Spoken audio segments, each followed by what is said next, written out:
Bonjour à tous et bienvenue sur le podcast hebdomadaire. Aujourd'hui, nous sommes avec Cédric. Cédric, ça va, la pêche? La pêche. Nous sommes également avec Natacha. Natacha, la pêche. Oui, ça va. Nous sommes avec Emmanuel. Emmanuel, ça va, la pêche? Nickel. Nous sommes avec Adrien qui traîne dans le coin. Salut. Et aujourd'hui, nous allons parler d'un sujet qui a été amené par Natacha dans sa petite besace. Il s'agit des titres. Qu'est-ce que c'est que ce sujet, Natacha? Pourquoi les titres? Alors, en fait, D'où ça te vient cette envie de parler des titres? c'est un sujet qui m'avait été suggéré quand j'avais commencé à chercher des sujets de mémoire. Et ma future directrice m'avait dit pourquoi vous réfléchirez pas sur les titres. Et au début, je m'étais dit non, enfin ça m'inspire pas du tout. Et d'ailleurs, je suis partie complètement sur autre chose. Par contre, je trouve que c'est un sujet d'un point de vue éditorial et d'un point de vue d'interprétation de l'œuvre qui du coup peut avoir sa justification. On va parler précisément quoi, des titres des œuvres ou des titres des jeux? Je pensais à l'accès sur les jeux, si les tu, deux, ouais. enfin D'accord, les titres des jeux. les jeux, ou et puis après les deux, parce que moi j'ai des exemples plutôt en. Et on ouvrira sur le titre des œuvres plutôt en en règle générale. lettres, mais Ouais, on pourra faire des liens après, sur les ouais. autres médias. D'accord. Mais ou des problèmes que j'ai vus en lettres, et je me dis est-ce qu'il y a les mêmes problèmes quand on crée un jeu de rôle et qu'on a besoin d'un titre pour son jeu de rôle, et voilà. Alors, moi, la première chose que ça m'inspire comme commentaire, c'est les conseils qu'on voit en général sur le choix des titres tournent souvent autour des moteurs de recherche sur Internet. Eh oui, je t'entends rigoler, Emmanuel, mais oui. Oui, Non, c'est mais... très matérialiste. Ah oui, c'est hyper matérialiste. Mais par exemple, quand on regarde les C'est très conseils, moche surtout. non, mais quand on regarde les conseils, par exemple, autour du choix des titres des jeux, ce genre de choses, la première chose qu'on dit, c'est attention, vérifiez où est-ce que le fait d'inscrire votre titre dans Google vous emmène. Je prends un exemple malheureux, par exemple le jeu Tenga de Brand, Jérôme Larrey. Au moment où le jeu sortait, il y avait, je crois, un vibromasseur ou quelque chose comme ça dans une gamme érotique qui sortait avec le même nom. Résultat, quand tu tapais Tenga sur Internet, tu tombais sur un vibro. C'est quand même un gros problème. C'est-à-dire que, en dehors de l'aspect purement esthétique du titre, il y a déjà un côté matériel. Par exemple, Lang, le créateur de Neal Buck, a reconnu dans plusieurs de ses interviews qu'il avait choisi ce nom parce que dans les moteurs de recherche, il n'existait pas. Et que donc, ce nom lui permettrait, puisqu'il comptait diffuser un contenu sur Internet, ce nom lui permettrait nécessairement d'être en tête dans les moteurs de recherche. Bon, après, tu sais pas ce qui va sortir dans les années qui suivent, sachant qu'on ne dépose pas et qu'on ne brevette pas les titres. Tout à fait. Ouais, mais tu vois, du coup, il faut aussi chercher. Est-ce que le titre que je vais y donner sera déjà breveté ou pas aussi? Parce que moi je suis désolée, du coup Adrien, je t'intègre tout de suite dans le podcast, mais quand t'as cherché à remodifier le titre de l'agence et à ajouter un sous-titre, c'est parce que tu savais que les gens, en tapant dans Google l'agence, trouveraient par exemple notre agence immobilière avec laquelle on a trouvé un appart, quoi. Et ou alors trouveraient l'agence Tourisque, trouveraient le livre Philippe Cadic, non, c'est pas l'agence c'est pas simplement non, il y a pas un livre de Philippe Cadic. Il y a la firme The Firm, mais c'est pas Philippe Cadic. Je sais pas ce que ça donne en français. Non, mais et puis est-ce que je me plante, mais Adrien, t'avais réfléchi à ça, le trip de l'agence? Oui, en fait, la première truc sur lequel je tombais, c'était un truc de maquillage, donc. D'accord. Ouais. Mais tu vois, mine de rien, avant de choisir ton, t'as d'abord tapé dans Google voir ce que ça donnait. En fait, oui, c'est ça. Oui, parce qu'en fait, c'est un mot super commun. Du coup, effectivement, il fallait. Avant de choisir le titre définitif, quand il a commencé à concevoir le jeu, il n'a pas du tout réfléchi à ça. Ça s'appelait l'agence. Après, en gros, la solution, souvent dans ce cas-là, dans le cas de l'agence, c'est facile, c'est mettre un sous-titre. Oui. Dans Sens, c'est pareil, t'as Sens et puis t'as le titre du premier truc, ou alors t'as le fait que c'est l'exalogie. Enfin, il faut rajouter un petit mot-clé, souvent, ça va suffire. Sens JDR, par exemple. Ouais, voilà, souvent ça suffit à se définir, mais c'est vrai que si le titre est un mot qui sur Google rend... Alors, tu vois, ça serait déjà présent sur Internet, ça me gênerait pas. Par contre, si c'est beaucoup présent sur Internet, et que du coup, tu vas tomber à la 4e page Google, c'est un peu déplorable. Donc, tu vois, c'est comme quoi c'est un conseil qui, quand même, est important. Et c'est d'autant plus important pour les indépendants. Parce que eux ont des moyens de diffusion qui passent par le net. Crowdfunding, Lulu, donc Print on Demand, tous ces sites sont exclusivement sur Internet Sens ne se vend que sur Internet. Si tu n'as pas un nom qui est facilement googlisable et qui se trouve facilement, tu diminues d'autant ton potentiel ta visibilité, tout simplement. Et comme tu peux le constater, Natacha, je n'ai absolument pas pris en compte ce fait. Je savais, avant, quand j'ai créé Essence. Tant mieux, parce que moi je trouve ça dommage savais. justement d'avoir à prendre ça en compte. C'est pour ça que je commence par ça en fait. Ouais, parce que c'est ce moi, contre quoi je me me positionne. Terrible, et c'est du coup jouer le jeu marketing et éditorial dont j'allais parler après, mais c'est terrible, mais c'est la vérité. Par exemple, si tu prends les gars de chez Gameblog, j'ai lu un article des mecs de chez Gameblog récemment qui disaient explicitement qu'ils avaient été obligés de changer leur politique éditoriale sur Gameblog parce que on ne trouvait pas leurs articles. Typiquement, au départ, sur Gameblog, ils avaient une tonalité humoristique. Un peu comme le Canard enchaîné du jeu vidéo, tu vois. Ils faisaient des jeux de mots, par exemple. Plutôt que de dire Batman Asylum est sorti, ils disaient la chauve-souris, c'est bégaiement au-dessus de l'asile psychiatrique de Tim Burton. Enfin, je sais, n'importe quoi, mais... Et ils se sont rendus compte que c'était impossible sur Internet. Parce que si un titre ne contient pas le mot-clé Batman, Asylum, jeu vidéo, eh bien ça ne marche pas. Le site n'est pas qualifié comme jeu vidéo, il ne va pas être trouvé, etc. Donc c'est important. C'est important. Alors, c'est non seulement important, mais comme dirait Alexandre Astier, je pense que c'est grave. Oui, c'est grave. Parce que c'est en fait, on va enfermer certains contenus, notamment artistiques, dans des propriétés. Voilà, bon, je vais prendre l'article de Nesblog. Voilà, il faut absolument qu'il y ait Batman, Arkham, Gameblog, pardon. Ouais, mais Nesblog aussi m'a apporté des choses au niveau du titre. Je reviendrai après. Vas-y. Et c'est dramatique parce que finalement, tu ne peux plus faire preuve d'originalité parce qu'il faut absolument retrouver ces mots-clés qui sont consommés par tout le monde et Google dans ce sens-là, parce que là on va viser Google parce que c'est un moteur de recherche qui est déplorable, a un rôle d'appauvrissement culturel. Absolument. Sans que les gens s'en rendent compte, et ça c'est dramatique. C'est indirect, mais oui, il a un rôle. Alors, comme je disais, je peux peut-être pas me parler de Nesblog tout de suite, mais comme je disais, moi, donc j'avais lu les articles sur le choix du titre avant de choisir Sens. Et moi, j'ai pas du tout choisi mon titre comme ça. J'ai fait fuck, rien à foutre. La cellule, c'est pareil. Si j'ai jamais cherché à googliser la cellule, aujourd'hui, on est en troisième position sur le moteur de recherche d'un ordinateur, de l'ordinateur d'un biologiste. Si un condition de taper la cellule sans espace. Tu tapes la cellule avec un espace, tu tombes sur beaucoup de choses qui touchent à la bio. Oui. Et quand moi je tape cellule, c'est foutu. En troisième position, il y a qui? Il y a pas nous? Il y a vous si on tape sans espace. Faudrait vérifier si on met un espace. Ça, c'est sur ton ordinateur, parce que je vous rappelle que Google, oui. Toi, c'est normal vu que tu fais de la bio, etc. Mais ce qui est impressionnant, c'est que sur le Google de mes grands-parents ou sur le Google de Monsieur Tout le Monde, parce que moi, j'essaye souvent, quand je vais chez des gens qui s'intéressent pas du tout au jeu de rôle, la première chose que je fais, c'est de googliser mon nom, le nom de mes jeux et tout ça pour voir justement en quelle position je suis. Et la cellule arrive en troisième position, c'est pas mal quand même. Donc ça veut dire quand même, alors que c'est la cellule tout court, elle arrive devant les articles de bio au sujet de la cellule, pas devant le Wikipédia. Mais tu te rends compte, c'est énorme. Donc ça veut dire que cette problématique du titre sur Internet, c'est bullshit. Moi je crois que les gens qui réfléchissent comme ça, c'est des gens qui veulent tout de suite, immédiatement, imposer leur logo et imposer leur titre. Mais une œuvre, ça se construit dans le temps, et du coup, pour qu'une œuvre soit tenable dans le temps, il faut que le titre soit parlant, plaisant, et que les gens l'abordent avec plaisir. Et là, tout ce qui est conseil technique de choix de titre, c'est exit, quoi. Pour moi, il n'y a qu'un seul choix de titre qui est judicieux.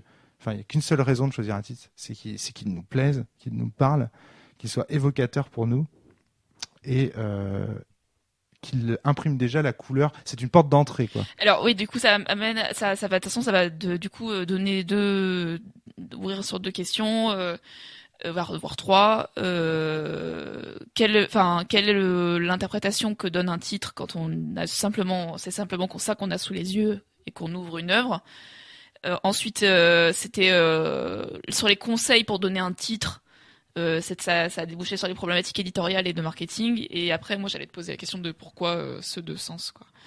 Mais donc je sais pas. Enfin, au final, on commence par le marketing, là, j'ai l'impression. Du coup, alors marketing, moi, l'exemple que j'avais et qui m'avait fait dire que ça pouvait être une bonne idée de sujet, surtout d'un point de vue indépendantiste, c'est que je raconte. C'est bon ça. Je racontais à Emmanuel ce matin que il y a que 2-3 ans de ça, j'ai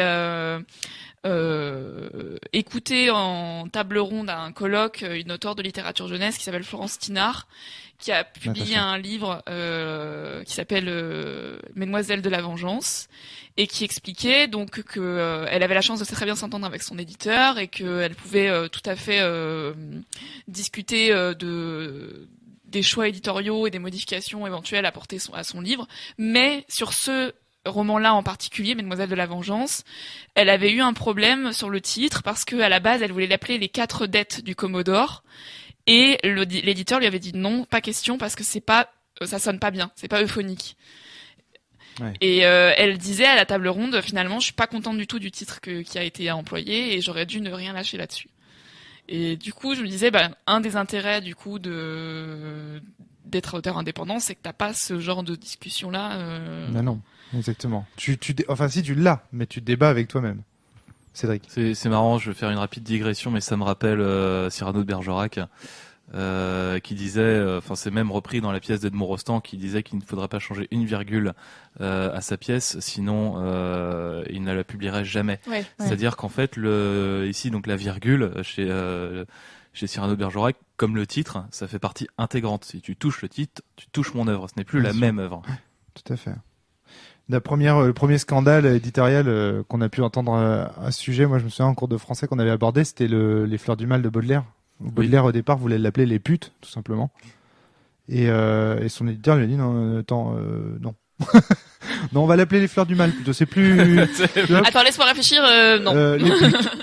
Attends, j'ai pas envie de fermer, j'ai pas envie de me faire cramer ma baraque, voilà. Au final, je sais pas. Les putes, ça correspond beaucoup plus à Charles Baudelaire.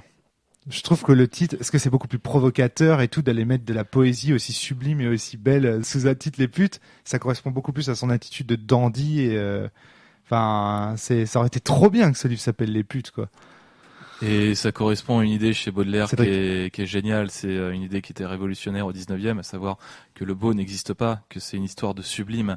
Et derrière, en fait, les putes, comme en fait derrière la charogne, derrière l'infâme vulgarité. En fait, on est là-dedans, quoi. C'est, écoutez, voilà, je vous mets les putes et je vais vous montrer, en fait, ce qu'il y a derrière. Et ça, c'est sublime au sens baudelairien du terme, et même dans toutes les acceptions, je pense. Le titre n'est pas, le titre d'une œuvre. Le titre est l'œuvre. Il fait partie de l'œuvre. Il est à la fois porte d'entrée et intérieur de la maison, quoi. C'est très étrange. Ça amène à l'interprétation. C'est ça. On n'est pas dans le même esprit quand on ouvre une histoire selon son titre. Si c'est Les putes ou Les Fleurs du Mal, effectivement. Exact. Fleurs du Mal, je trouve d'ailleurs, ça colle pas du tout. Enfin, je sais pas. Moi j'aime bien, mais c'est joli, mais moi j'aurais préféré Les putes. C'est vrai que ça correspond beaucoup plus à Baudelaire, en fait, je trouve. Mais bon, il aurait rien dû lâcher.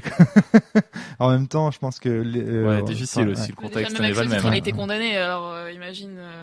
Imagine avec ce titre. On est maudit ou on l'est pas, bordel.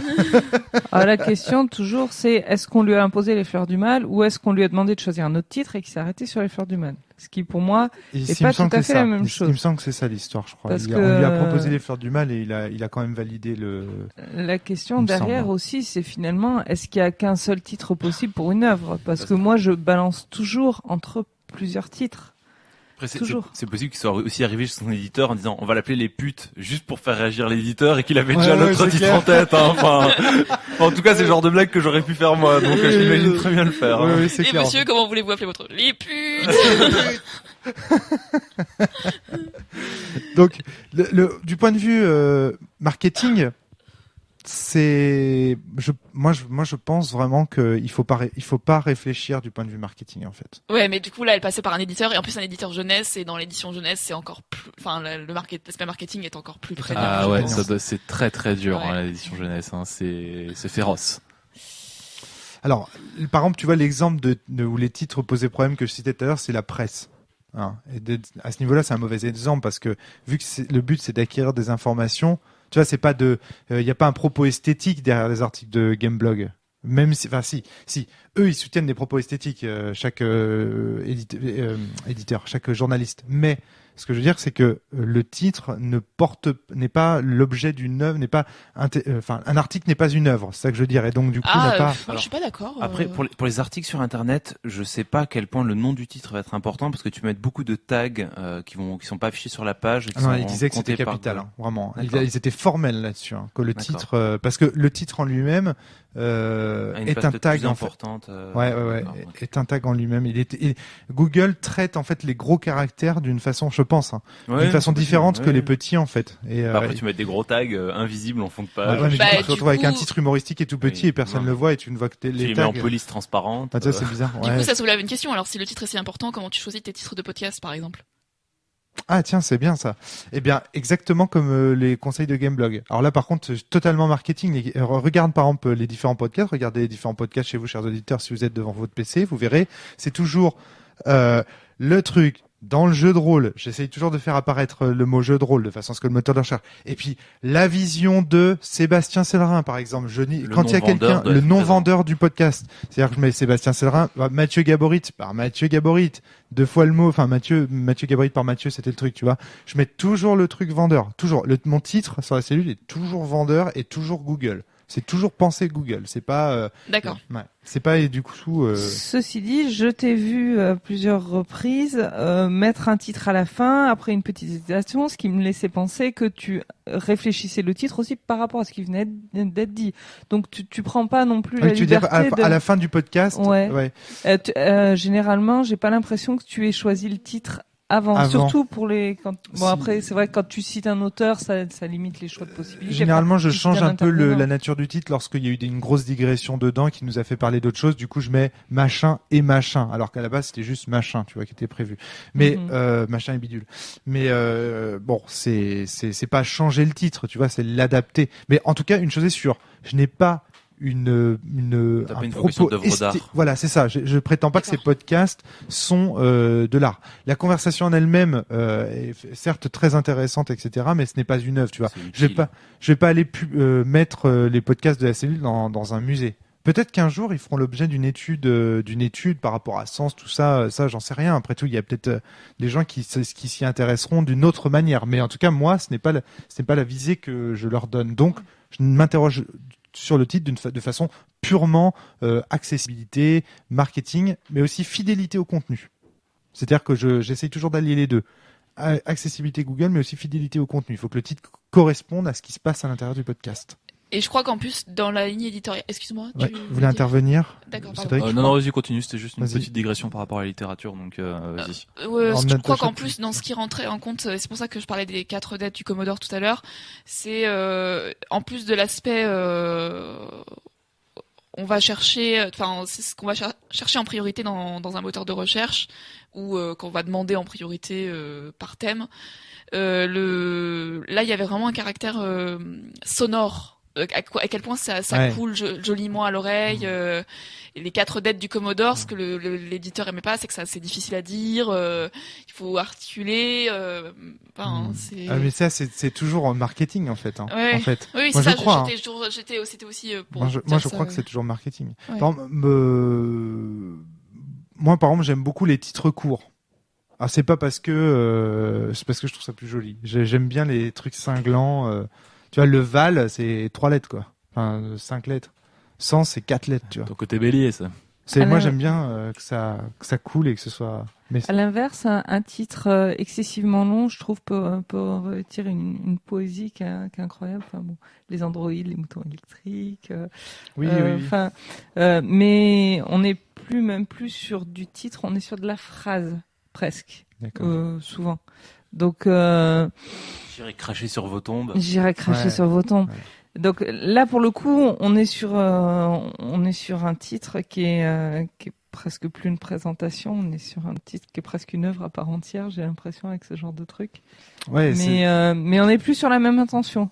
Justement, on n'est plus sur une intention de présenter une œuvre. On est sur une intention de déjà délivrer d'introduire une œuvre. On est déjà sur un message. Il y a un message qui est délivré avec un titre. Ça, c'est très important. C'est-à-dire que l'aspect marketing n'intervient que si tu as un message à délivrer. Tu proposes pas un voyage, tu vois. Tu proposes Enfin, si, remarque. Non, je sais pas. J'ai du mal à savoir quand est-ce qu'on doit utiliser les arguments de marketing parce que moi, je les utilise jamais.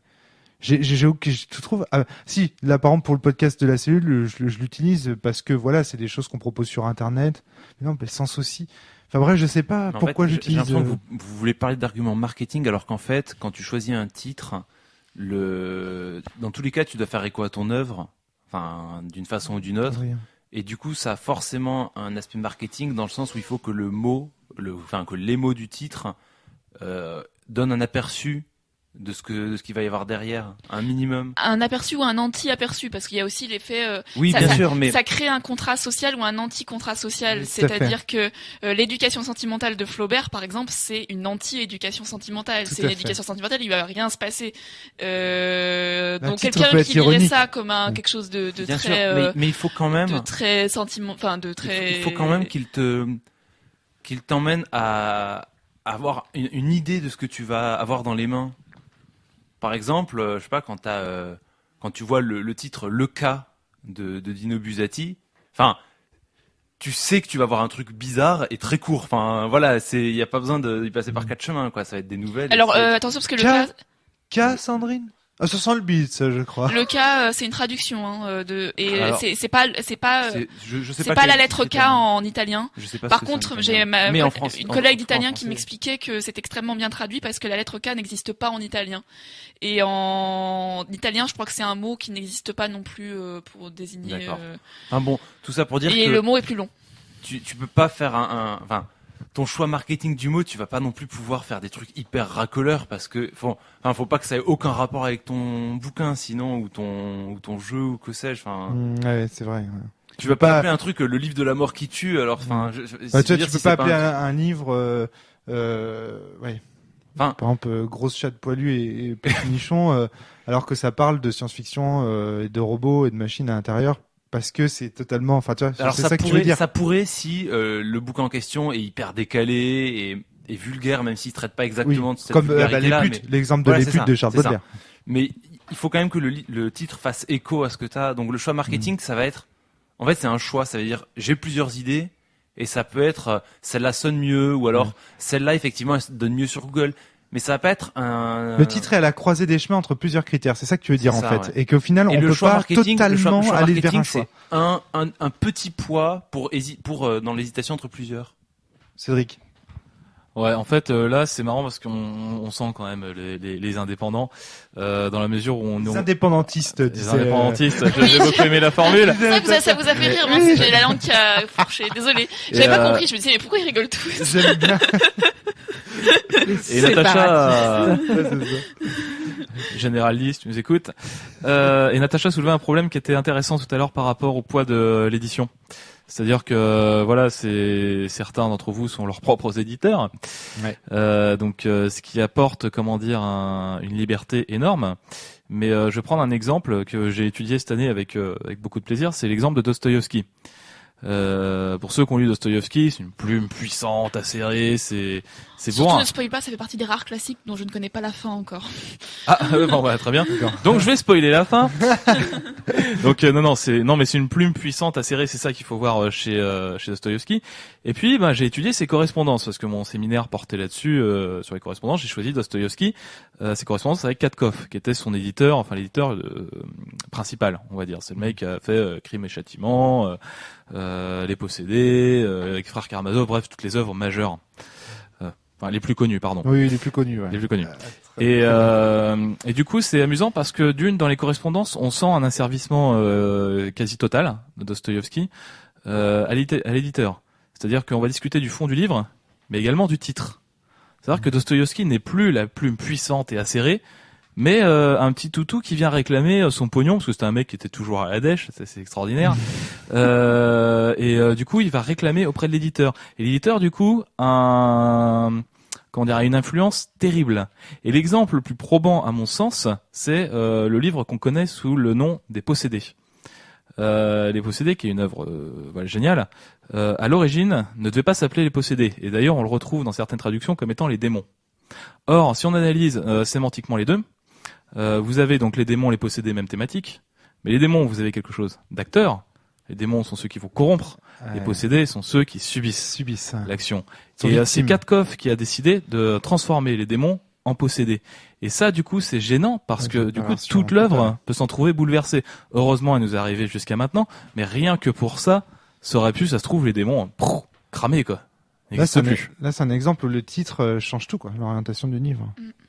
Ah oui, carrément. Alors là, pour le coup, c'est un super exemple. Emmanuel. Ouais, je rebondis sur le côté poids de l'éditeur. Il y a un moment où j'ai tendance à penser, n'étant pas une indépendantiste fervente et parce que toi, t'as été édité sur plusieurs nouvelles. Moi, j'ai été édité, et je fais ce choix-là, et je continuerai à faire ce choix-là, parce que j'ai tendance à penser que l'éditeur, dont c'est le métier, a des connaissances que je ne sais pas. Et alors, je prends l'exemple, par exemple, des 4 lettres du Commodore, avec un tout petit peu les 4 dettes, c'est les 4 dettes, pardon. Ouais, voilà. Donc, finalement, on est sur, avec un peu de bon sens, même si c'est pas gentil de dire ça par rapport à l'auteur, même si le choix de l'auteur était quelque part, on est sur un titre qui comprend des R et des sons durs de partout. On est sur un titre qui est clairement agressif. Et bah justement, elle le voyait beaucoup moins agressif que Mesdemoiselles de la Vengeance, parce que pour elle, ces héroïnes, c'était très important qu'elles n'aient pas de sang sur les mains à la fin. Et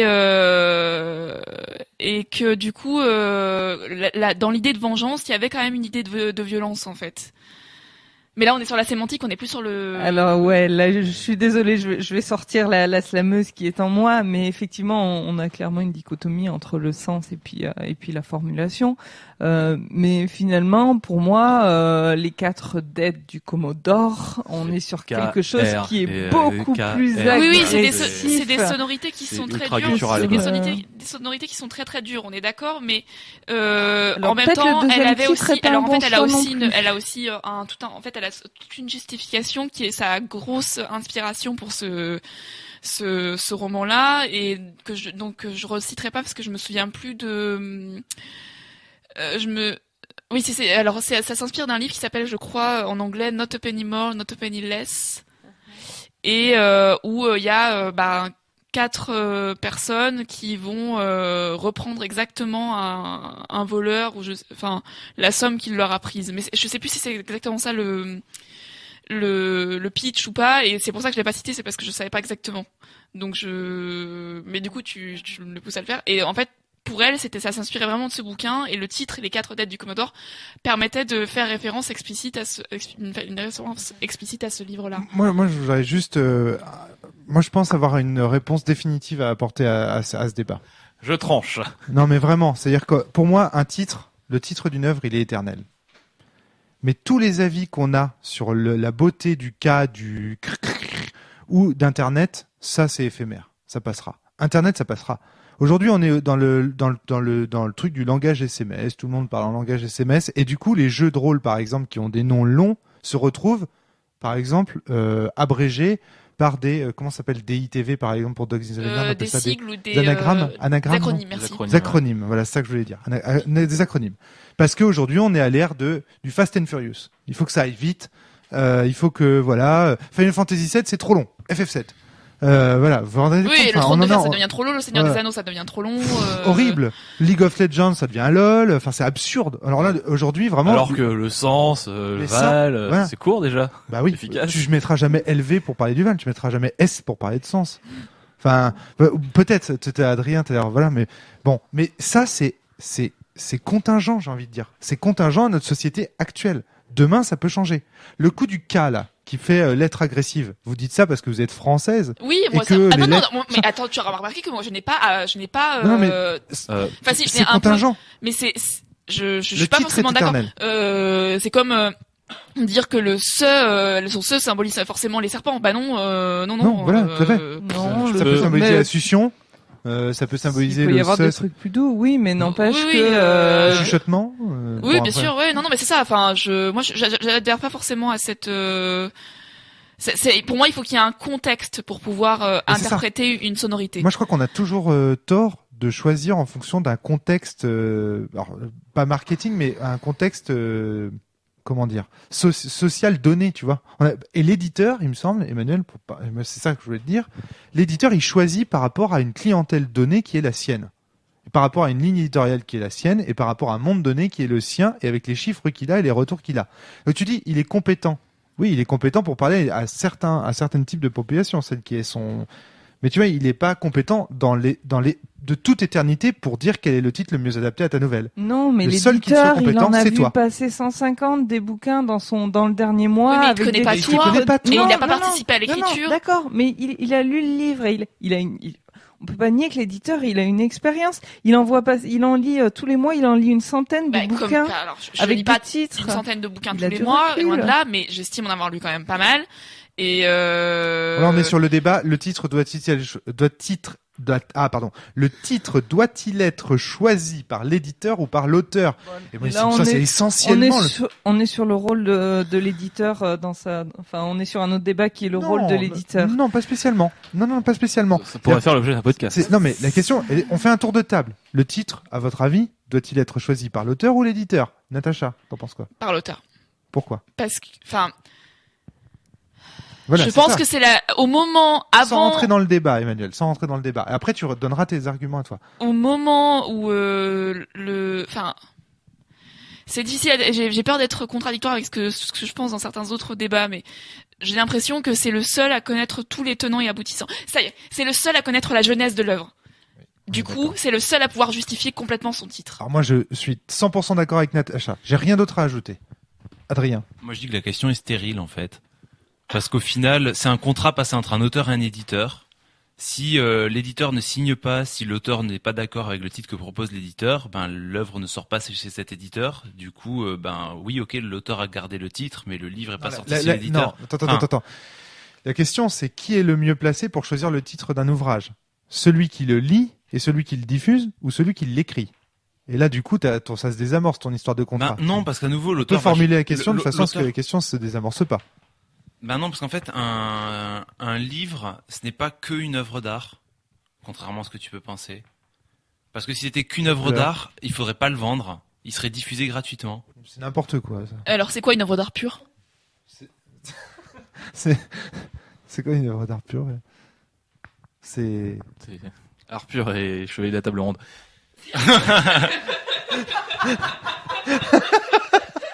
Désolé. non mais Enfin, le truc c'est ce qu'on vend, c'est le support sur lequel l'œuvre est inscrite. Ben oui et non. C'est pas, moi je considère pas que l'œuvre d'art ce soit le livre de sens là qui est là. Je considère que l'œuvre d'art c'est les mots qui sont dedans Oui, mais Et la façon titre, dont mais ils le sont titre avancés. aussi du coup. Et les illustrations. et les illustrations évidemment. Oui, mais faut pas oublier que l'éditeur tout comme l'auteur ont chacun peut-être un objectif différent. Et tu peux, Pas forcément. Moi par exemple je suis éditeur Je veux dire, et je suis auteur, j'ai le même objectif. Il se trouve que je suis éditeur et auteur de mon Oui, jeu, non, mais j'ai très bien. exactement le même objectif. très bien. Mais du coup, quand tu dois, toi tu le dis toi-même, quand tu réfléchis à ton titre, bah tu prends celui de l'auteur. Point barre. Ok, très bien. Mais un auteur qui va voir un éditeur, il sait qu'il aura peut-être des compromis à faire. Et il y a tu parles d'absolu de qui doit choisir le titre, mais pour moi ça a pas de sens de D'accord. l'absolu de qui doit choisir le titre. D'accord, L'auteur très a bien. forcément une bonne idée de titre, qui est sa bonne idée. Et Mais c'est c'est- pas forcément adapté pour l'éditeur, et il y a un compromis à trouver ou pas. D'accord. Donc le titre ne fait pas partie de l'œuvre pour toi puisqu'il peut être discuté par un tiers. Mais non, si elle en fait Bah, partie. si. Mais le problème c'est que l'éditeur peut aussi te faire des relectures, c'est ce qu'il y a à l'intérieur. Enfin, je veux dire, à ce moment-là, on peut dire, est-ce que un auteur doit tolérer qu'un éditeur lui fasse des remarques sur quoi que ce soit à l'intérieur de l'œuvre? Bah Non. si, bien sûr que si. Bah, il peut faire des remarques, mais c'est ce qu'on dit souvent. Vous avez le droit de me critiquer, j'ai le droit de ne pas vous écouter. Bah, Voilà. du coup, c'est pareil pour le titre. Oui, c'est pareil pour le titre. On est d'accord. oui. L'éditeur peut proposer son titre, mais à la fin, c'est l'auteur qui doit avoir le dernier mot. C'est ça que je veux dire. Voilà, le problème. Excuse-moi. Mais l'auteur a forcément le dernier mot vu qu'ils vont signer un contrat. Il peut choisir de ne pas signer le contrat. Bah oui, mais le problème c'est que quand t'as envie de, Ça dépend, il y a des hein. moments t'as le couteau sous la gorge quand t'as envie que ton livre paraisse et quand, Ah, c'est ça. Non, mais c'est un autre débat. Là, par contre, je suis d'accord avec Emmanuel qu'on rentre dans le débat de l'éditeur et de l'auteur. Et moi, tout ce que je voulais savoir, c'est, à votre avis, qui est le mieux placé pour choisir un titre? Le lectorat ou l'éditeur? Ou l'auteur? Lectorat, l'éditeur ou l'auteur? Parce qu'après tout, on pourrait dire que ceux qui sont le mieux placés pour donner un titre à quelque chose, ce sont ni l'auteur ni l'éditeur, mais les gens qui lisent le truc. C'est à eux de le titrer, tu vois. On pourrait même imaginer. On est encore dans un autre qui devient un domaine. peu compliqué. mais- Des livres qui sont vendus avec un espace blanc sur la couverture. Voilà, et voilà, ça devient. Moi, ça ça devient Dans ce serait cas-là, cool, il y a ça. l'illustration pour attirer. Enfin, on fait comment attention, parce que il y a des critères aussi d'accroche. Alors attends, je suis sûr qu'il y a des exemples parmi les séries, par exemple, des auteurs qui choisissent de pas donner le titre tout de suite et qui demandent à leur lectorat de choisir un nom. Je sais qu'il y a un bouquin qui était sorti sur internet sans auteur, il a été diffusé comme ça, Ouais. il a été édité ensuite, il s'appelle Le Livre sans nom. D'accord, ok. Ouais. Donc, oui, enfin, mais oui, il y mais a un Je titre. pense il que s'appelle le Le Livre sans choix nom. de l'appeler le livre sans nom, c'est déjà un choix marketing déjà un choix, personnellement. oui, Mais bon, Non, mais ce que je veux dire, c'est voilà, on peut très bien imaginer que finalement, pardon, excuse-moi, Emmanuel. Non, mais je finis ce que tu étais en train de dire. On peut imaginer. Donc moi, je suis 100% d'accord avec Natacha. Adrien vient de donner son point qui est que pour lui, c'est un non, c'est une non-question. Qu'est-ce que t'en penses, toi Il y avait Manu qui était parti pour. Ah, d'accord, vas-y. Manu. Ouais, je t'en prie. Non, parce que je veux quand même dire que j'ai pas dit que l'éditeur devait choisir le titre.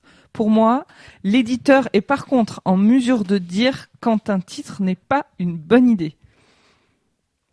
Parce que pour moi, son travail, il est là, justement, de dire, Pour ces il y raisons a un marketing. problème dans le roman à tel endroit, il y a un problème, il faut changer tel passage, il faudrait rajouter ça, c'est pas bon, ça, c'est son Mais métier. parfois, moi, j'ai des relecteurs qui se plantent. Ah oui, non, Natacha, mais oui. toute puissante et toute relectrice extraordinaire qu'elle est, il y a des fois, par exemple, dans le Val, où, par exemple, quand tu étais venu corriger le Val à la maison, je lui ai dit non, là, je transigerai pas, je laisserai ça comme ça parce que ça correspond. Je sais plus pourquoi, j'ai plus des exemples, mais il y a des fois où tu dis, mais, alors que voilà, et peut-être qu'elle avait raison, tu vois. Oui, au mais final. je crois on n'en qu'on sait doit rien. l'entendre sur le podcast sur Sens où Oui. je t'ai déposé des questions, c'était des questions pures et tu m'as dit bah oui c'est pour ça et Ouais. ça changera pas. Ça changera Et pas. ça se justifiait très bien. Hein. Non, mais on voit tous Donc, les jours des publicitaires qui font des erreurs Après je ne monstrueuses, considère pas comme effectivement. éditrice de métier donc c'est peut-être aussi encore un peu différent. D'accord. parce que- Mais- Non, mais la seule chose, enfin, le truc, c'est que quand tu t'adresses à un éditeur, le problème, c'est que les éditeurs, j'ai l'impression qu'ils se retrouvent sans arrêt confrontés à des jeunes auteurs qui veulent absolument rien changer parce que, ils sont cramponnés à leurs œuvres et que visiblement, les auteurs un peu plus aguerris ont beaucoup plus de facilité à discuter, à négocier et à essayer de trouver des compromis. Après, au-delà de ça, je voudrais juste quand même, tu disais que tu signes ou tu signes Adrien. pas. Il y a des moments, Adrien, où j'ai l'impression que ça se fait beaucoup en jeunesse aussi. Après, j'ai pas la science infuse sur la question, mais des moments où tu signes des contrats où tu abandonnes tellement de choses que on choisit notamment les illustrations sans te demander ton avis et on peut potentiellement changer de titre sans te demander Bien sûr, ton mais avis. ça dépend toujours du contrat. En fait, ce que je veux Mais, dire, c'est que t'es jamais obligé. Enfin, t'es Oui, et puis, t'es pas un esclave de la maison Et tu d'édition. Enfin, trouveras un et autre puis éditeur. mais- l'éditeur, en fait, c'est Après, un nom valise dans je suis- lequel il y a plein de trucs mais qu'on bien peut mettre sûr. dedans. Après, pareil, je suis d'accord avec la situation. Oui, il y a des fois t'as le couteau sous la gorge, mais bon, écoute, je suis désolé, mais dans la vie, des fois, t'as des choix débiles à faire et t'as pas trop le choix. Et enfin, Cédric, par rapport à ce débat, est-ce que Ouais, t'as être une- un petit troll. À je savoir, crois que t'as dit tout ce que, enfin, à ce sujet, je crois que t'es d'accord. maintenant tais-toi, arrête de parce parler. que quand tu citais Ok, tout à merci l'heure les gars. Dostoïevski, tu citais vraiment pas un cas où l'éditeur a choisi et ça, selon toi, c'était un bon exemple pour montrer qu'il devait pas choisir. C'était un bon exemple, mais les possédés et les démons à la lecture du livre étaient tous les deux en fait finalement de bons titres. Mais c'est juste, ah oui, tu voulais dire que C'est- ça influence. Oui. C'est l'influence là, qui. D'accord. Non, là ce Ah. qui voilà donc oui je parlais du troll, à savoir que les compromis c'est pour les faibles. Voilà troll terminé. Non évidemment je déconne. À savoir que le problème de l'éditeur c'est qu'il a une visée avant tout. Alors pour la plupart en fait dans l'histoire de la littérature, je vais commencer comme une mauvaise disserte de tout temps. Les éditeurs ont été considérés comme des charognards et je pense que c'est à juste titre pour la plupart d'entre eux parce que la visée de l'éditeur est avant tout de nature marketing. Donc et ça c'est déjà très gênant parce que je considère que le boulot d'éditeur dans ce sens-là c'est un boulot qui ne devrait pas exister. C'est voilà, si t'es là pour en tant qu'éditeur pour dire voilà, attention ton titre il est un peu racoleur, on va changer parce que ça va pas plaire à la majorité des personnes. Je veux dire moi en tant qu'artiste, je m'en fous complètement. C'est-à-dire que je vais être comme Cyrano de Bergerac, c'est-à-dire que si tu touches une virgule, je claque la porte et je m'en vais. C'est Par contre, il est très mais attention, il y a des éditeurs mais- et ça par contre que j'admire qui font de la prise de risque. C'est-à-dire qu'on a vu des éditeurs qui ont dit OK, je sais que ça va être difficile, je sais que ça va faire mal, mais OK, je t'édite. Après, pour moi, le rôle de l'éditeur, c'est aussi un rôle de relecture. Bon, ça peut être. Et donc, du coup, le relecteur Mais est ton quel ami, type, tu vois. Quel tu vois, type de relecture Le relecteur, voilà, mais le relecteur est toujours Relecture ton ami. marketing. Non, mais Mais non, mais ça n'existe pas. C'est une Enfin, question. Il n'y a Une question, pas de relecture marketing. Il y a personne qui fait ça. Les relectures. Ouais, non, moi, honnêtement, la je relecture du titre de l'auteur que Natacha citait tout à l'heure, c'est pas une relecture marketing. Ah si, ouais, d'accord, ouais, ok. Mais par contre, dans le milieu du jeu de rôle, j'entends. Dans le milieu du jeu de rôle, la plupart des éditeurs étant assez petits, leur but c'est de faire en sorte qu'un jeu soit le plus accessible possible. Alors, on pourrait dire que c'est du marketing. Ah, d'accord, ok. Quel est l'intérêt de changer en fait le titre qu'un auteur te propose? Bon, parfois si c'est ce juste n'est pour l'orthographe. la visée, aussi. oui, d'accord. Bon, ça, d'accord. Si ce n'est la visée marketing, c'est-à-dire qu'un éditeur va dire, bah écoute, là je te trouve pas cohérent dans ton univers. Je vais faire, attends mon gars, c'est moi qui ai créé l'univers. Enfin, je sais si je suis cohérent ou pas, quoi. Bien sûr, non, T'as mais pas c'est assisté à la genèse de l'œuvre, comme disait Natacha. Mais parfois, en fait, tu t'as effectivement mal placé une virgule au mauvais endroit et l'éditeur, heureusement qu'il te dit que la virgule est mal placée parce que toi-même, t'aurais pas voulu la placer là. Ça tu vois oui, ce que je veux mais dire. c'est un problème de forme, c'est Oui, un problème de fond.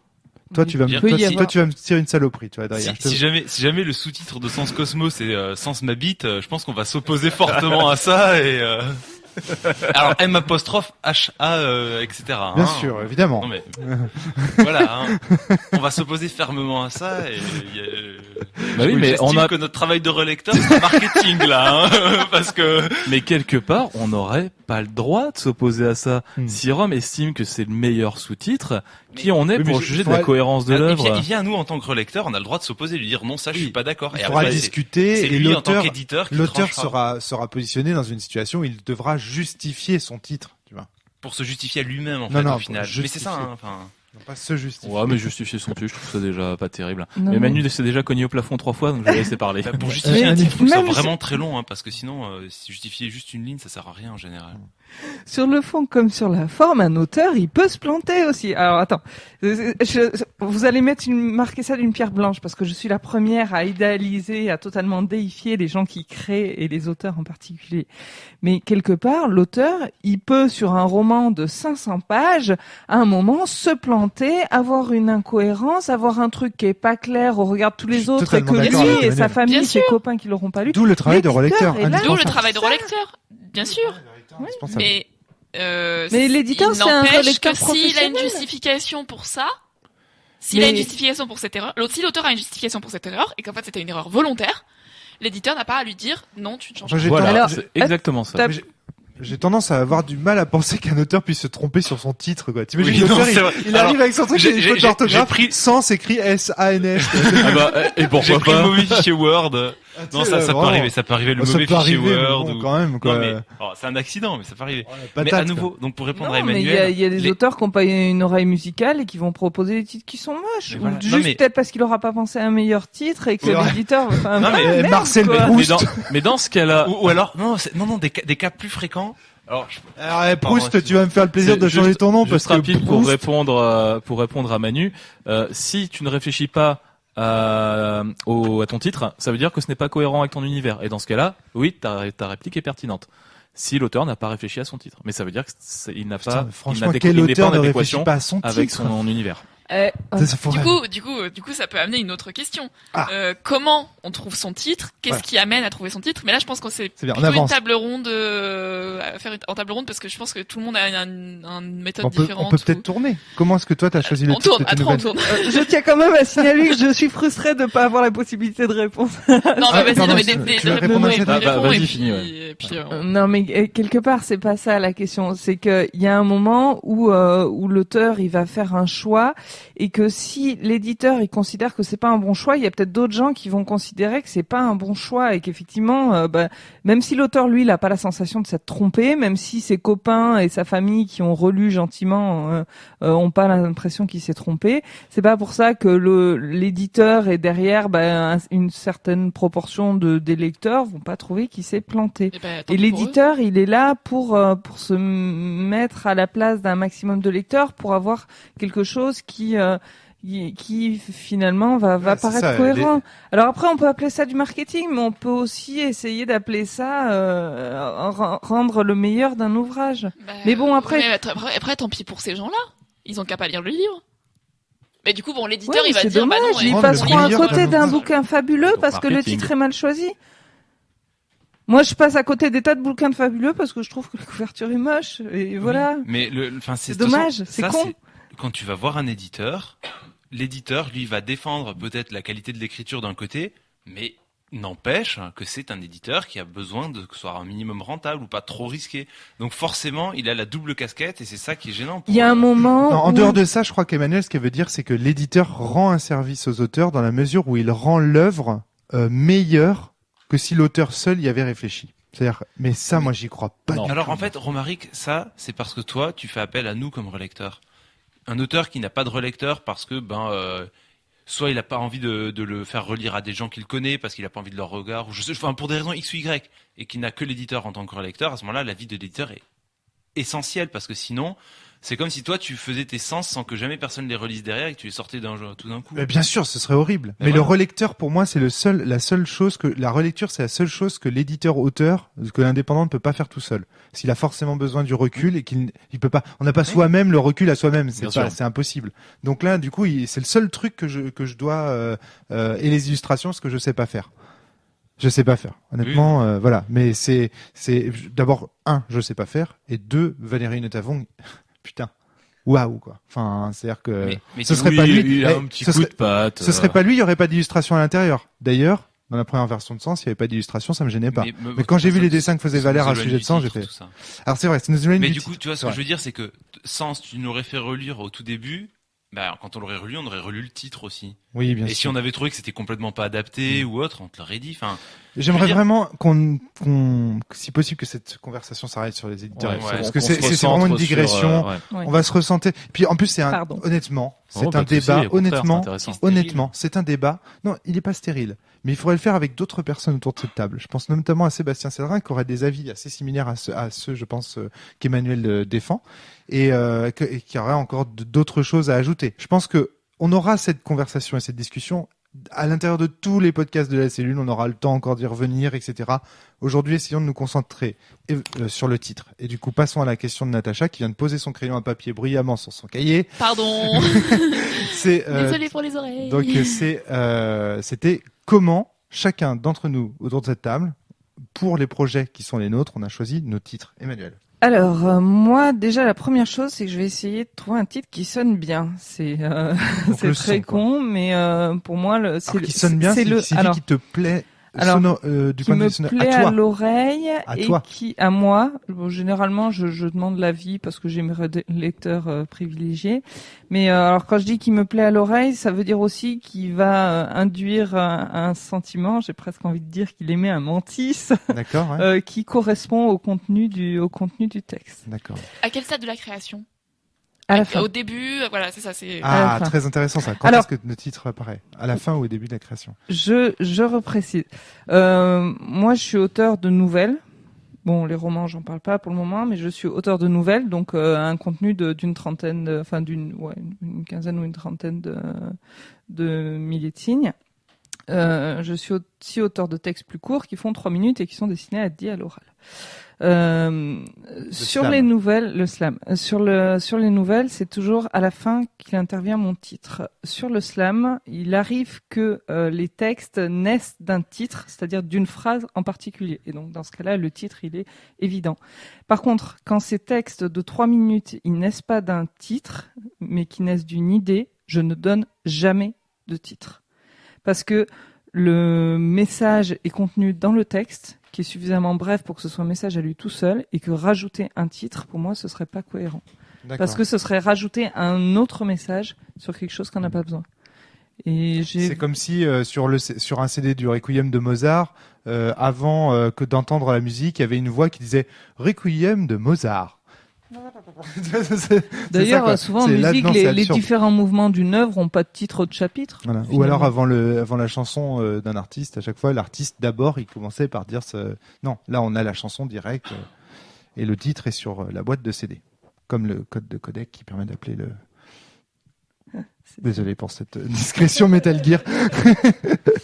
Mais après voilà, effectivement sur la C'est nouvelle, marrant, tu vois, il intervient à la fin parce que il va falloir qu'il rappelle le contenu et dans la mesure où, et pas seulement le contenu en termes de fond, mais le contenu en termes d'atmosphère, beaucoup en termes d'atmosphère.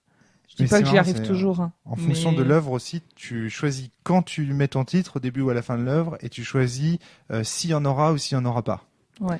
Ouais, il y a plein de paramètres à prendre en considération. Toi, Sachant Natacha, que- quand tu rédiges des choses. En général, moi, ça.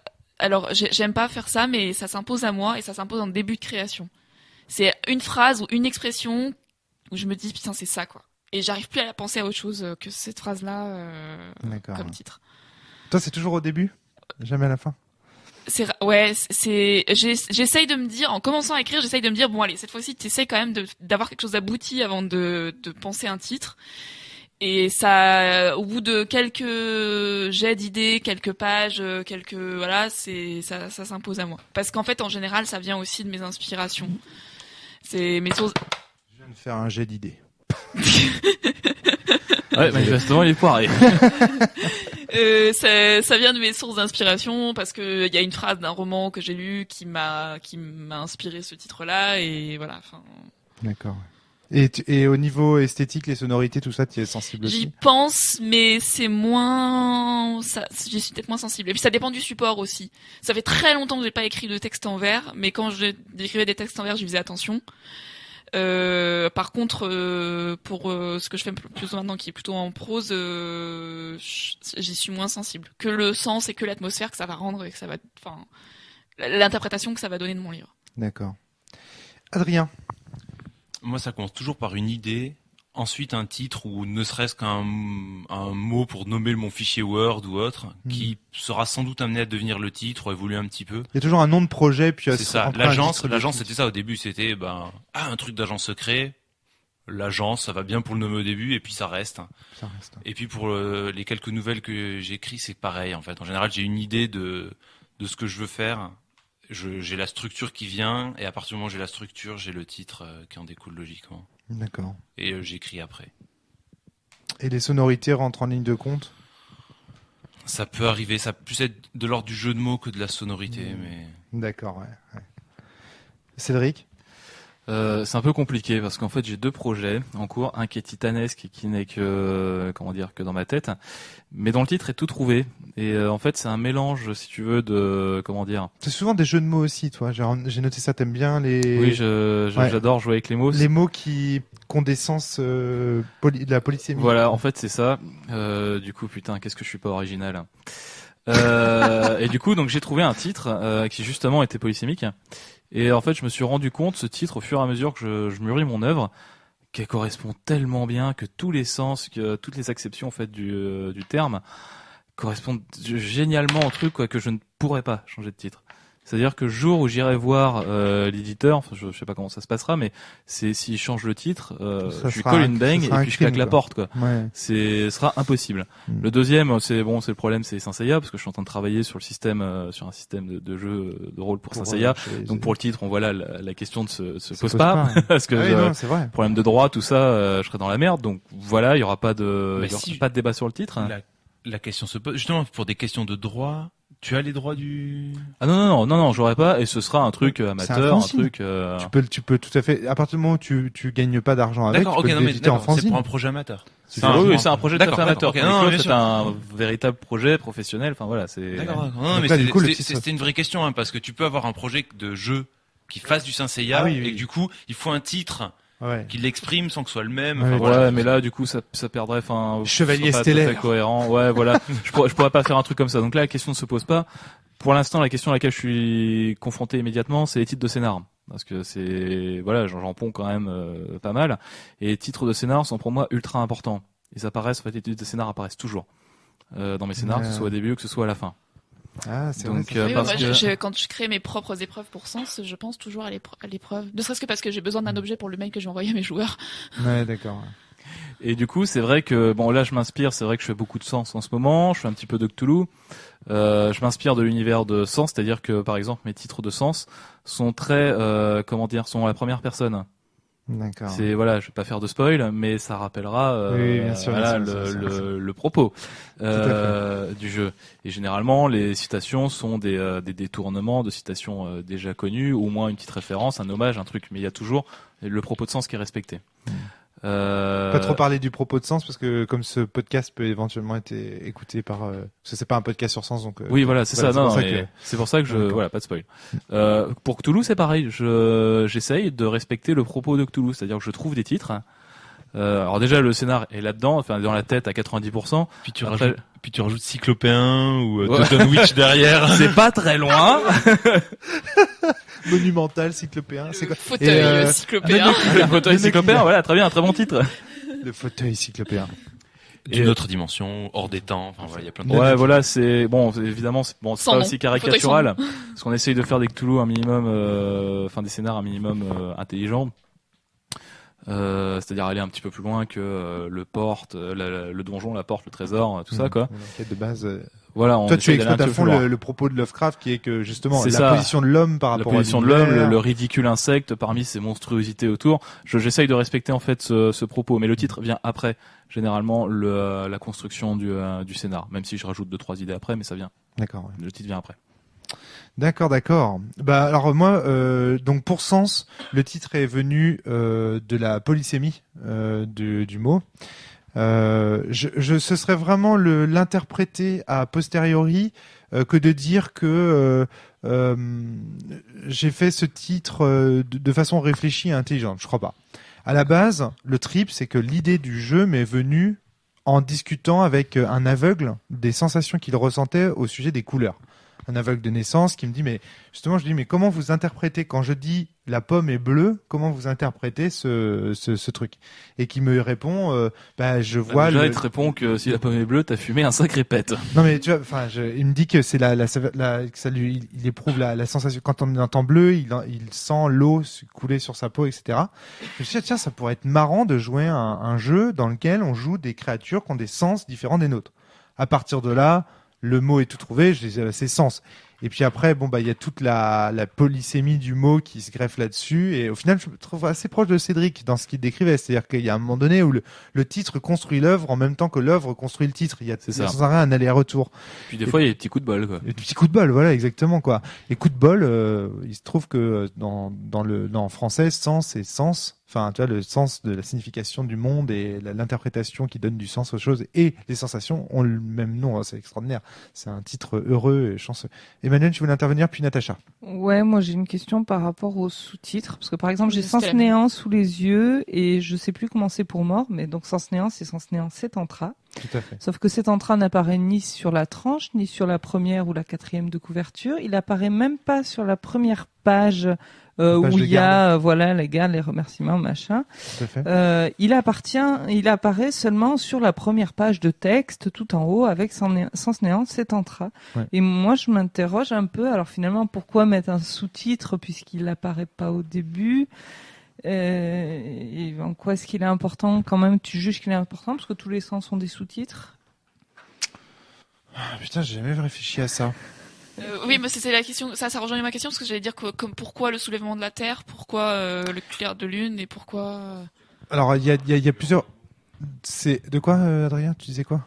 C'est peut-être un résumé en 2 mots, enfin l'idée. Oui. Il y a plus que ça, je pense. En plus, ça fait très fractal parce qu'on a quand même sens exalogie à la base qui donne sens néant, sens mort, sens renaissance, puis chacun qui Pourquoi sens redonne renaissance plutôt sur que une sens autre, vie? une autre. On peut même idée. se demander de savoir si Sens a vraiment un titre, parce qu'il en a plein. Sens exalogie, Sens.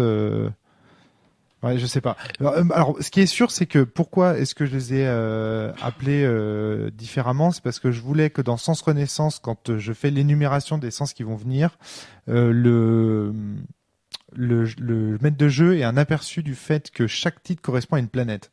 Le soulèvement de Terre, le clair de Lune, pourpre Mars, Sens néant Settantra, donc là c'est différent, mais comme dans l'histoire et le background, on sait qu'on va jouer des Settantra, je voulais que ça évoque le fait, etc.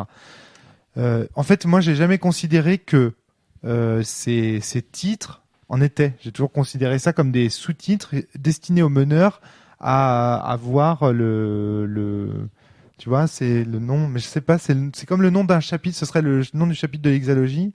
Cédric, tu as l'air d'avoir un avis là-dessus. Non. Moi, j'en ai non, absolument non, pas.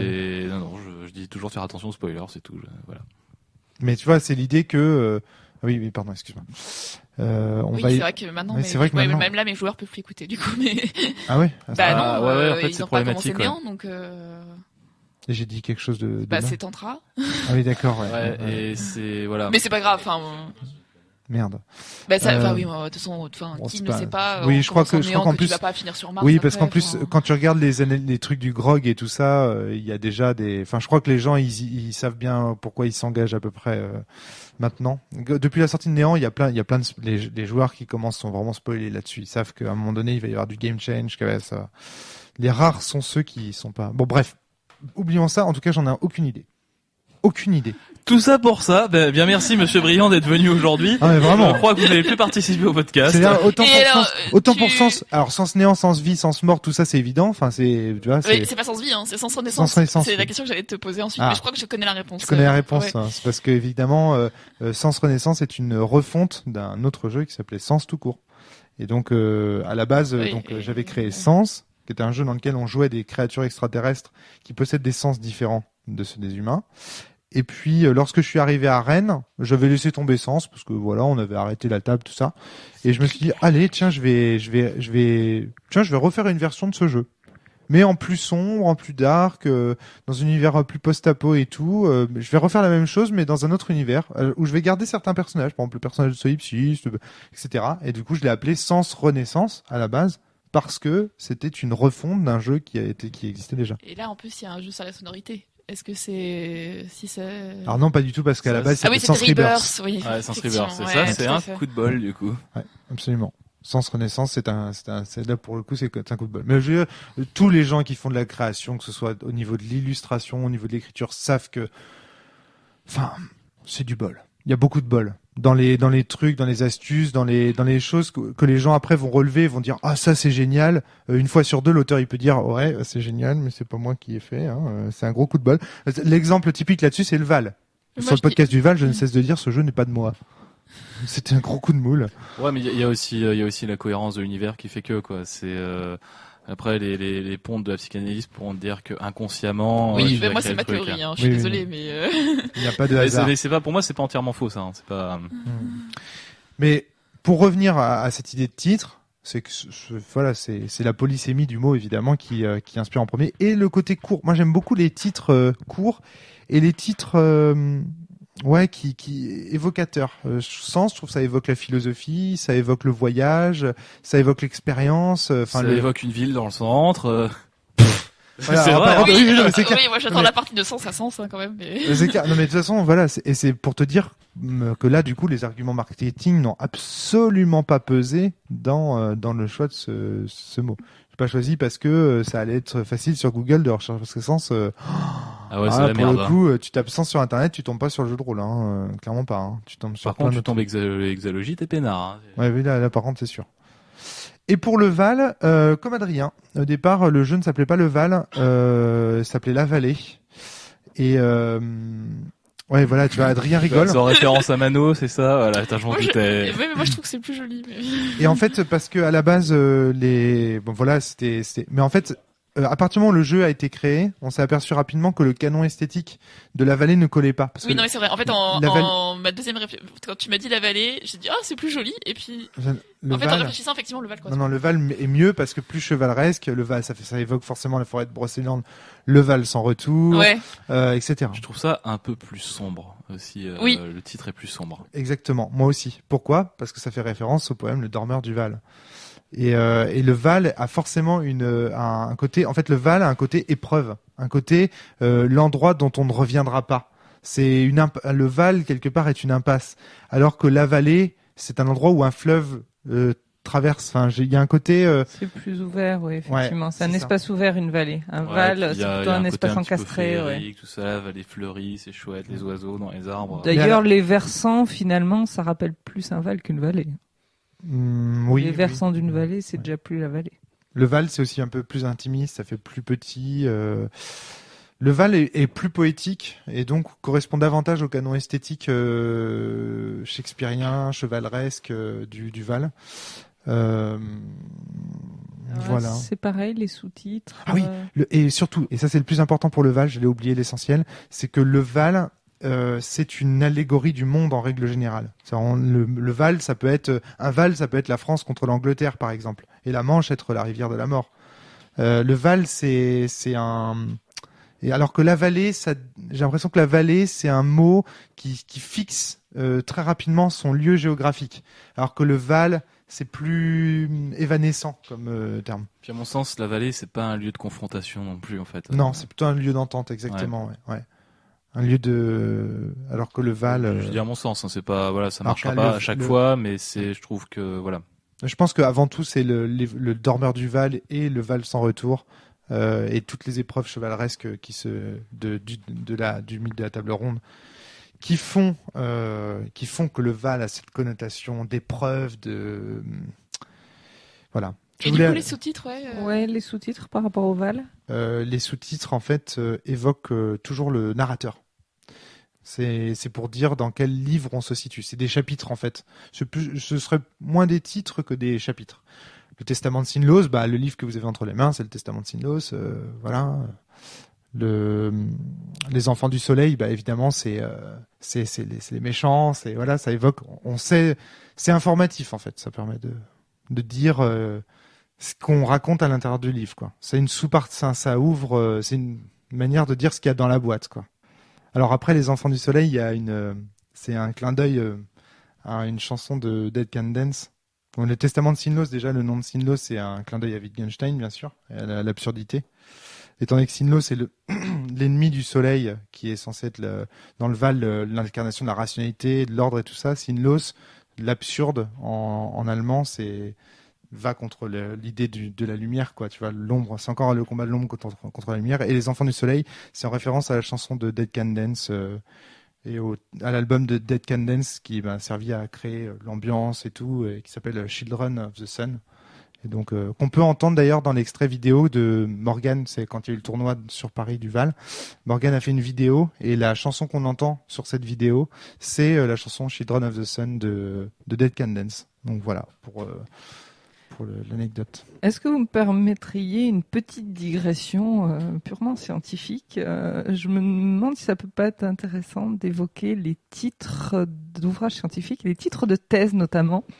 Ou alors, là pour le coup, on parlait de marketing tout à l'heure, mais où on est généralement, au niveau des universitaires, dans une volonté d'avoir des titres extrêmement longs, extrêmement précis, parce qu'il faut que dans un article ou dans une thèse, on sache en lisant le titre ce qu'on a dedans, et en même temps extrêmement obscur. Je regarde spécifiquement Adrien, notre docteur. Depuis qu'elle a commencé depuis qu'elle a évoqué le mot thèse, il a fallu que je fasse travailler le cerveau pour me rappeler du titre de la mienne. Ah non, mais aspect cinétique et acoustique en simulation aux grandes échelles, application à l'étude du contrôle de l'écoulement de jeu en turbomachine. Ouais, voilà, rien que ça, ouais. Alors donc je suppose que pour un spécialiste de la question, ça dit très précisément ce qu'il y a dedans et ce qu'il n'y a pas finalement. Ça délimite le sujet. Ça parle des méthodes, ça parle du sujet, mais il y a pas un petit côté humoristique dans le titre de ta thèse? Je sais pas. non mais c'est-à-dire que te connaissant, je suis sûr que si tu non, c'est pas moi qui l'ai choisi, hein. Ah tiens, intéressant. L'éditeur, le directeur de thèse. Ça c'est vraiment la finalité. En fait, des choses. C'est oriente le titre aussi. En fait, dans une thèse, le titre de la thèse se choisit vraiment à la toute fin quasiment. D'accord. Parce qu'au final, ça dépend vraiment de qu'est-ce qui a marché, qu'est-ce qui a pas marché, qu'est-ce qu'on a trouvé, qu'est-ce qu'on n'a pas trouvé. Et du coup, à la fin, c'est un non-choix quasiment. D'accord. Enfin, ça c'est un T'es peu. obligé de on en l'appeler comme discute ça, avec le directeur de thèse, mais en général, c'est. Mais on voit bien là, ici la finalité, c'est la recherche. Donc le but, c'est que la thèse soit trouvée par des gens qui s'intéressent à ce domaine. Donc évidemment, en fait, on est dans le même cadre que le truc de Google tout à l'heure. C'est-à-dire que c'est le titre là ici a pour. Alors les titres des articles scientifiques sont, souvent quand on fait de la bibliographie, c'est pas sur les titres qu'on tombe. On a des mots clés qui balisent les thèses, les articles et autres. Donc quand on cherche, on tombe sur les mots clés plus souvent. Et puis ensuite, on va parcourir une thèse et dans la bibli, on va trouver des articles qui nous semblent intéressants par pourquoi ils sont cités. Et donc les titres sont moins cruciaux que. D'accord. C'est pour ça que tu as eu du mal à tourner le tien, c'est parce qu'en fait, on s'en fout quoi, en fait, du titre un peu. Ouais, un petit peu. Enfin, c'est pas crucial quoi. Parce qu'on va pas dire on va jouer à la turbomécanique des dynamiques de je sais plus quoi ce que t'as dit. C'est-à-dire, par contre, on dit on va jouer à Saint-Seiya, on va jouer à Cthulhu. On les emploie moins souvent, donc du coup ils ont moins d'importance et donc le choix est moins important, moins d'implication. Une thèse en sciences en ce moment, si elle est lue par 3 thésards derrière et 4 chercheurs, c'est déjà pas mal quoi. Enfin, non mais vraiment, c'est ça, parce qu'en général tout est contenu dans les articles à côté, donc. Je Natacha. pense qu'en fait, on dira d'ailleurs, je vais lire la thèse de Cahuzac. Tu vois. Ouais, exactement, tout à fait. Ouais. Mais après, enfin, moi, je le dis pour mes livres, je vais.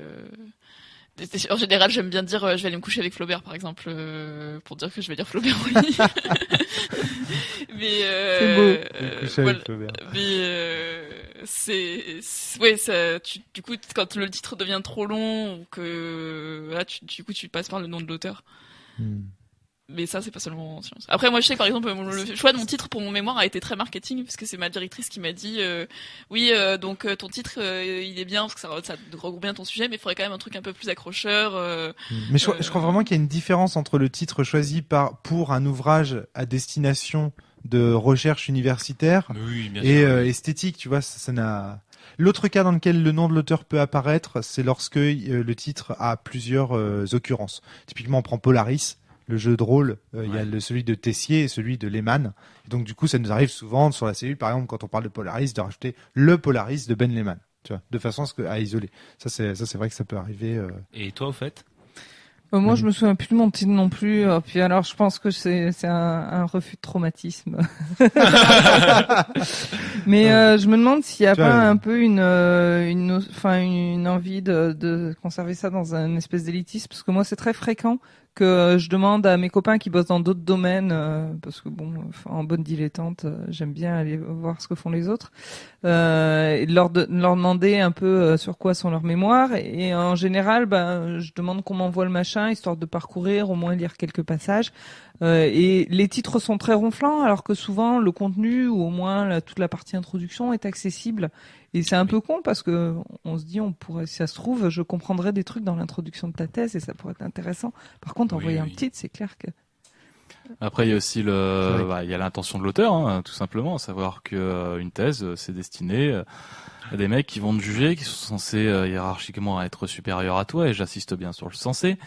Voilà, c'est ça, c'est pas destiné au grand public. Hiérarchiquement, ils le sont, effectivement. Mais qui Oui, sont pas... socialement, en fait. Ouais, mais pas forcément meilleurs spécialistes que toi du sujet, par oui, contre. voilà, tout à fait. Ça, c'est quelque Tout chose à qu'on fait, m'a dit dès Emmanuel. que j'ai commencé la thèse, c'est que à la fin de ta thèse, c'est toi le spécialiste du sujet. Ouais, exactement. Et récemment, on a vu la soutenance d'une amie et les membres du jury, il y en avait qui disaient bon, là, je suis bien en peine parce que ce que t'as fait, j'y bite rien. Hein, donc voilà, Dans le je vais te poser 19, quelques et puis questions voilà, sur les quoi. trucs que j'ai cru comprendre, mais voilà, c'est. Ouais. Heureusement, on met pas de notes à la fin d'une thèse. c'est bon, t'es libre, tu sors de C'est prison. bon, c'est fini. Ouais. Voilà ce qu'on pouvait vous titre. Voilà, Voilà ce qu'on voulait vous titre sur les titres. Voilà. Voilà ce qu'on pouvait vous les dire. Oh putain, j'arrive vraiment pas. Et Hein. maintenant, on se titre d'ici. On va se titrer d'ici. Voilà ce qu'on pouvait vous dire sur les titres aujourd'hui. Merci Natacha d'avoir amené ce sujet avec toi. Est-ce que t'avais noté un Non, truc, toi c'était bon. Satisfaite de ce podcast, tu as. Oui, comme quoi ça. Enfin, je pense que ça a soulevé encore plus de questions que ce à quoi on s'attendait les uns et les autres. Oui, je pense aussi. Ouais. Par contre, je Mais pense très que bien. quelqu'un qui cherche Oui, c'est- comment trouver son titre et qui espère trouver des recettes sera passablement déçu. Si, il aura vu quand même plusieurs orientations. C'est-à-dire que si la visée, ah bah tiens, t'as raison. C'est vrai, j'ai pas fait de résumé. D'habitude, j'en fais toujours un petit peu, mais on voit bien que si, quand même, il y a quelques orientations. C'est-à-dire, si la visée de son travail est de recherche, de presse, informatif, il a tout intérêt à faire un titre qui soit explicite du point de vue du contenu. Si son but est esthétique, il a plutôt intérêt à écouter ses sentiments à l'égard de son titre et donc à s'écouter, si j'ose dire. Et après, il y a toujours des entre-deux. C'est-à-dire, c'est jamais le jeu de rôle typiquement est dans l'entre-deux parce qu'à la fois il doit transmettre un sentiment esthétique, un canon esthétique qui va servir de proposition créative, j'ai envie de dire, au jeu. Et en même temps, il doit aussi dire à la personne qui le feuillette le type, enfin, il doit être accessible, tu vois ce que je veux dire. Il doit pas non plus. Bon, je dis ça alors que tous mes jeux n'ont aucun rapport, les titres n'ont aucun rapport avec leur contenu, enfin, sauf. Enfin, tu vois, en termes de jeu, j'entends. Je dis pas Sens, un jeu de rôle simulationniste dont le but est de découvrir les secrets de son meneur de jeu. Tu vois, je l'ai pas appelé comme ça, mais voilà. Je pense que chacun se positionnera. C'est-à-dire, en fond, il y a plusieurs choses. Il y a la beauté, la richesse, l'accessibilité. Ça me rappelle quelque chose. Voilà. Si on est dans l'informatif, il faut privilégier l'accessibilité. Si on est plutôt dans l'esthétique, on va aller plutôt vers la beauté. Et bien sûr, si on est dans une dynamique d'apporter quelque chose à un mouvement, on va plutôt aller vers la richesse. Il va y avoir un long truc, enfin un long titre qui va comme le titre que je retiendrai jamais d'Adrien, mais on voit bien qu'on se positionne sur un sphérié, que c'est pas, il y a des curseurs et qu'on les manipule en choisissant son titre. Mais le titre en tout cas est une couleur au sens du jeu de rôle, c'est-à-dire c'était une direction dans laquelle on crée, ce qu'on disait avec Cédric. Tu dis que le titre se crée en même temps qu'on crée le travail, un aller-retour constant. Cédric. Oui, non, j'aimerais juste me placer en porte-à-faux parce que j'ai quand même relevé une exception dans ce que tu as dit. Tu peux être à la fois magnifique et accessible. Je l'ai cité sur un merveilleux auteur qui est Marc Lévy et qui a tendance à faire de ses titres quelque chose de magnifique. Genre, et si tu m'aimais, qui est à la fois. Et si c'était vrai. Il y a une suite aussi avec et si quelque chose. Non, c'est vous revoir la suite. Ouais, bah c'est possible. Il y a Je t'aimais d'Anna Gavalda. Il y a Je t'aimais d'Anna Gavalda. Tout ça, on sent que ces titres sont à la fois magnifiques et accessibles. Merci à ces auteurs d'avoir enrichi notre propos. Alors là, pour le coup, l'éditeur, bon, bref, voilà. Non, je me comprends. Tout. Mais enfin voilà, je pense que on voit bien qu'en fonction des orientations qu'on donne à son travail, on va devoir plus ou moins faire de compromis sur le choix des titres, choisir son titre en conséquence. Mais moi, j'ai tendance à penser, et c'est mon avis, que les auteurs ont une intuition immédiate, c'est-à-dire de ça. C'est-à-dire qu'ils n'ont pas besoin d'écouter ce podcast pour savoir ce qu'on vient de dire là. C'est-à-dire qu'on a enfoncé, à mon avis, une porte ouverte. Même si le fait d'en discuter va faire prendre conscience peut-être à certains auteurs de certaines choses. Ça, c'est sûr. Mais j'ai tendance à penser que l'auteur a inconsciemment, enfin quasiment immédiatement, a une idée, c'est quel titre adopter en fonction de sa position, en fonction de ce qu'il veut, de ce qu'il attend du résultat de son œuvre auprès de son lectorat. Voilà. Quelque chose à ajouter? Est-ce que on n'a pas mentionné le titre journalistique pur et dur? Vaguement avec Gameblog, j'en ai parlé, mais là c'est pareil, c'est information, ouais. Et puis je crois que c'est vraiment le seul domaine où on accepte un peu communément qui est tricherie sur la marchandise, notamment en vulgarisation scientifique. Moi régulièrement mon poil se hérisse parce que effectivement les titres. Ça dépend de la presse que vous lisez, hein. C'est pas ça, c'est que le cas est, il est beaucoup plus flou en fait, et on peut pas poser la dichotomie. Enfin, le journalisme c'est vraiment à part au niveau des titres. Parce que tu peux poser, tu peux être un obscurantiste fini quoi, et avoir un titre. Mais de quoi il va parler dans son article? Mais justement pour accrocher, choquer. Ouais. Et de l'autre côté, tu vas avoir des titres qui sont très explicites parce qu'on veut savoir directement de quoi ça va parler. En fait, je pense qu'il y aurait 3 podcasts à faire sur le titre, qui serait choisir le titre de son article de presse. Ouais, mais là, du coup, il faudrait inviter des journalistes parce qu'on n'est pas journaliste. Et par exemple, choisir le titre de son jeu de rôle, par exemple, ce sera encore c'est celui qu'on a traité en fait aujourd'hui finalement. Ouais, principalement. Et choisir le titre de son film, et choisir le titre de son roman, et choisir le titre de sa pièce de théâtre, etc. Et en fait, à chaque fois, il faudrait inviter les gens qui ont une compétence pour en parler, et les éditeurs qui sont compétents pour parler de ça. Mais t'es vendu toi en fait? Ouais. Ah, c'est marrant. Non, mais je suis vendu. J'ai le sentiment que les éditeurs que j'ai rencontrés m'ont apporté des choses que moi j'aurais pas pu faire toute seule, tout simplement. Des grosses valises pleines de billets. Tu parles, pour le moment, j'ai pas touché un centime sur tout ce que j'ai écrit. Mais non, mais par contre, beau témoignage. Ouais. Hein, vous l'avez tous entendu, auditeur. Hein. Mais par contre, à partir du moment où on m'a suggéré des corrections sur des choses que j'avais pas forcément identifiées, je pense que voilà, j'ai pas la science infuse, je suis à peine écrivain et plutôt auteur amateur d'une certaine façon, avec peu d'expérience, et que tant que je fournirai pas un ouvrage parfait, j'aurai besoin de l'éditeur. Mais bon, là, on est carrément hors sujet. Tout à fait. Allez, on se titre. On se titre. Titrons-nous de là. On se titre alors. Allez, à bientôt tout le monde. Râlez moins, jouez plus, jouez bien, surtout titrez bien. À bientôt tout le monde. Salut. Salut. Salut.